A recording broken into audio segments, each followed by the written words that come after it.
Guys, I wanted to show you really quickly how this calendar business is going to work. So, the view you have right now, everything looks a little bit cluttered here, and I agree with you. So, what I'm going to do is it says click on an open appointment slot to sign up. So, if I want 8:10 to 8:20, I'd click right here, and I can do it in this view.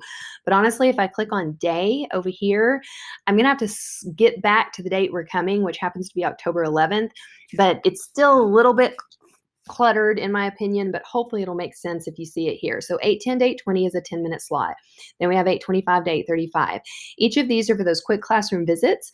The ones that are labeled third grade or down here kindergarten, that's for the reflection times during that conference period. So let's say that I want my classroom visit to be, say, from 9:40 to 9:50. When it opens up, you see Tennille Shade here, but it'll actually show your name when it's under your account when you've clicked on the link. And so in the description, I need a couple of things. I'm going to just paste something here that's already kind of written, but I'll give you some examples. So I would love for you to see my reading workshop. The students will be in independent reading, and I would like feedback on my strategy groups. We're on session 7 of Unit 2. Our learning target this week is focused on inferring in nonfiction text. And then I want targeted noticing as my classroom visit here.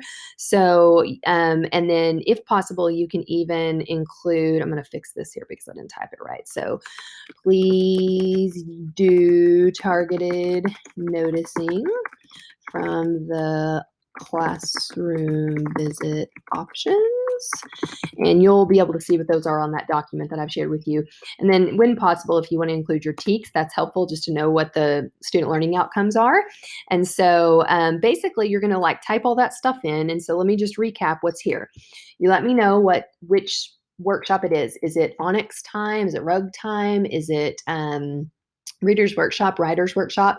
And then is it during the mini lesson, the independent work time, or the share at the end? And then additionally, you're going to let us know the learning target that you are working on, because that gives us insight into what it is that the students need to know and be able to do. And then if you can tell what instructional resource, so in this case, the units of study, we're on session 7 of Unit 2, gives us a little bit of context. So just a quick blurb there. And when possible, if you can include your standards, that's super helpful. And so then I'm going to hit save. And once I hit save, it books the appointment, meaning no one else can book it. So that 10-minute slot has now been taken. And so it is kind of a first come, first serve. There's a lot of 10-minute slots throughout the day because we know that you guys, many of you are doing writer's workshop and reader's workshop, and now many of you phonics. And so you let us know what slot works for you, and then hopefully we'll have just a brief 20-minute reflection during your conference time. So I hope that helps explain how to use the calendar. I know there's a lot of slots in here, and I wish it was in a nice straight line. It is not, but hopefully that gives clarity on how to sign up. One last important thing. If this doesn't work, Vox us and say, hey, can you reserve this slot for me? And I will totally snag it on your behalf if you're having technology glitches. So thanks for listening and learning in the screencast.